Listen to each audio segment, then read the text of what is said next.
Viewers, দিনাজপুরের বিরামপুর উপজেলার কেটরাহাট বাজার থেকে আমি আপনাদেরকে স্বাগতম জানাচ্ছি। তো আজকে আমি এখন দাঁড়িয়ে আছি যে গিলা গাছ, সেই গিলা গাছের সামনে। তো আজকে আমি আপনাদেরকে ঘুরে ঘুরে এই ঐতিহ্যবাহী গিলা গাছ সম্পর্কে জানাবো। এই গাছটা কে লাগাইছিলেন, কতদিনের বয়স এবং দূর দূরান্ত থেকে কেন মানুষ এখানে ভিড় করে, তার সব কিছুই তুলে ধরবো আজকের ভিডিওর মাধ্যমে। আমি এখন যে গিলা গাছ রয়েছে, একদম গিলা গাছটা ছুঁয়ে আছি। দেখেন এর ডালপালাগুলো এতই পেঁচানো যে এর একটা ডালও যদি রাতের অন্ধকারে কোনো রাস্তায় পড়ে থাকে তো মানুষ মনে করবে যে সাপ পড়ে আছে। সবগুলো ডালই এরকম পেঁচানো পেঁচানো ডাল, সবগুলো দেখেন।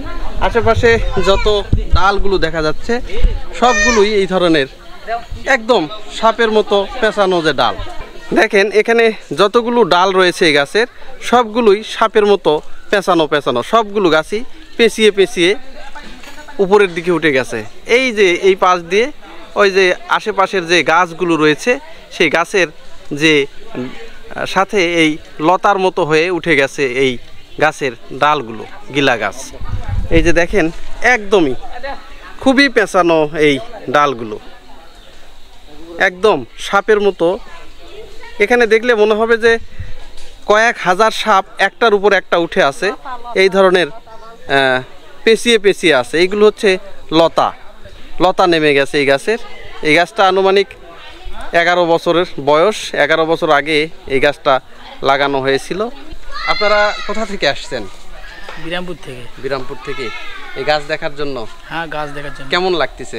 অনেক ভালো লাগতেছে, সুন্দর একটা গাছ। আচ্ছা, এখন তো এটা আপনাদের এলাকার ঐতিহ্য হয়ে গেছে। আচ্ছা, ঠিকই। আমি আসছি হিলি থেকে।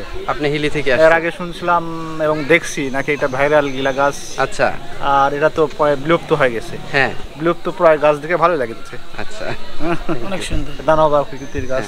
এখানে সরকারি বন বিভাগ থেকে একটা সতর্কমূলক বিজ্ঞপ্তি দেওয়া হয়েছে। এখানে লেখা আছে, এত দ্বারা সর্বসাধারণের অবগতির জন্য জানানো যাচ্ছে যে উক্ত গিলালতা যে গাছটি, এটা বিরল এবং বিপন্ন প্রজাতির একটা উদ্ভিদ, যা বিরামপুর উপজেলার জোত মাধব মৌজার দাগ নম্বর 81-তে অবস্থিত।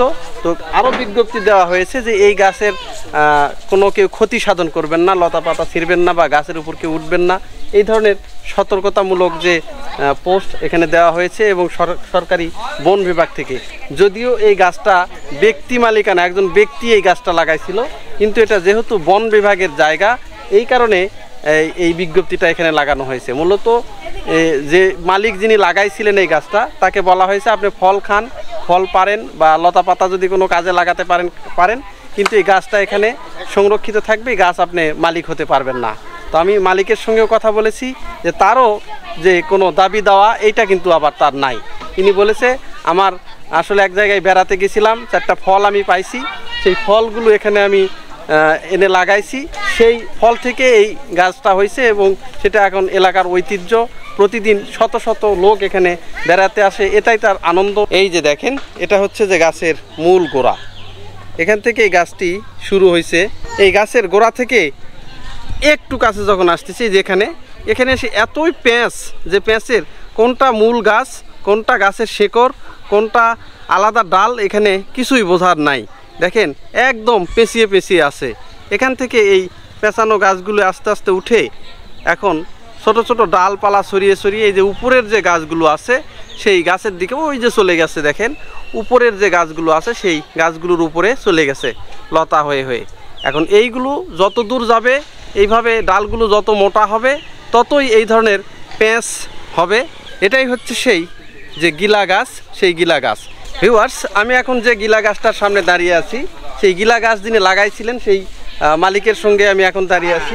তো চাচা, আপনার নামটা? মোহাম্মদ জালাল উদ্দিন। মোহাম্মদ জালাল উদ্দিন, উনি এই গিলা গাছটা লাগাইছিলেন।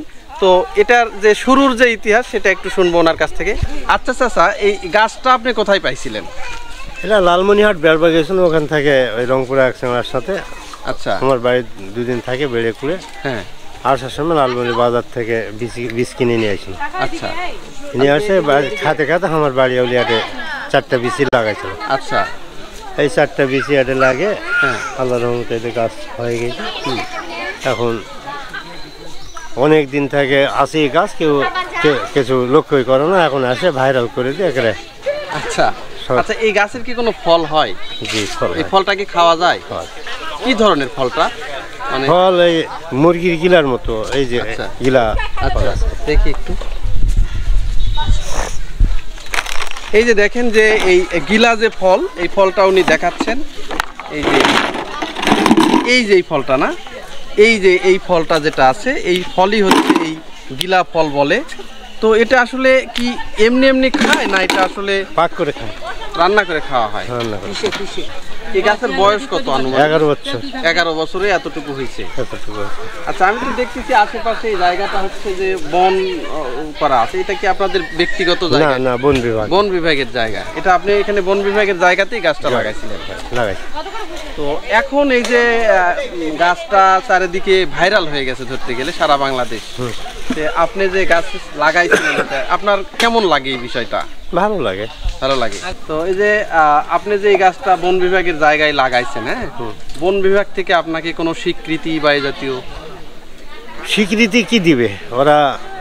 বাংলাদেশে সেই ধরনের মন মানসিকতার মানুষ বেড়ায়, বুঝতে পারছি। কোনো মন মানসিকতা তাদের নেই। এই গাছটা দাবি করে কি তারা এসে যে এই গাছটা আমাদের? বা না, ওরা প্রথমে দাবি করেছিল, বন বিভাগের যে বড় অফিসার উনি এসে বলছে যে চাচা, হ্যাঁ, গাছের মালিক হলো সরকার আর তুমি ফলের মালিক তুমি, আচ্ছা, বুঝছেন? হ্যাঁ, ওই হিসেবে আছে। ওই হিসাবে আছে। প্রতিদিন প্রায় শত শত যে দর্শনার্থী এই গাছ দেখতে আসেন, এই গাছ দেখতে ভিড় করে। এই দেখেন, এটাই সেই গাছ, একদম লতা নেমে গেছে। এই পেঁচানো পেঁচানো সাপের মতো যে পেঁচিয়ে পেঁচিয়ে একটা ডালের উপর আর একটা ডাল, আর একটা ডালের উপর আর একটা ডাল। দূর থেকে দেখলে মনে হবে যে এখানে শত শত সাপ, একটা সাপের উপর আর একটা সাপ জড়িয়ে পেঁচিয়ে রয়েছে। এই ধরনের একটা অবস্থা। বিশাল একটা গাছ দেখেন। এখানে দেখলে মনে হবে যে কয়েক হাজার সাপ একটার উপর একটা উঠে আছে। এই ধরনের পেঁচিয়ে পেঁচিয়ে আছে। এইগুলো হচ্ছে লতা নেমে গেছে এই গাছের। এই গাছটা আনুমানিক 11 বছরের বয়স। 11 বছর আগে এই গাছটা লাগানো হয়েছিল। দেখেন, একদমই পেঁচানো পেঁচানো যে আর ডালপালাগুলো। আর গাছের চারপাশে এইভাবে বেড়া দেওয়া হয়েছে, যাতে ভিতরে এসে কেউ গাছটা নষ্ট না করতে পারে। এই গাছে এখন আপাতত চড়াও নিষেধ, কেউ যাতে উঠে এর ডালপালাগুলো নষ্ট না করতে পারে, যেহেতু এটা এখন একটা বাংলাদেশের ঐতিহ্যর মধ্যে পড়ে গেছে। বন বিভাগের যে জায়গা আছে সেই জায়গাতে এই গাছটা লাগানো হয়েছে। এই যে দেখেন, একদম সুউচ্চ এইভাবে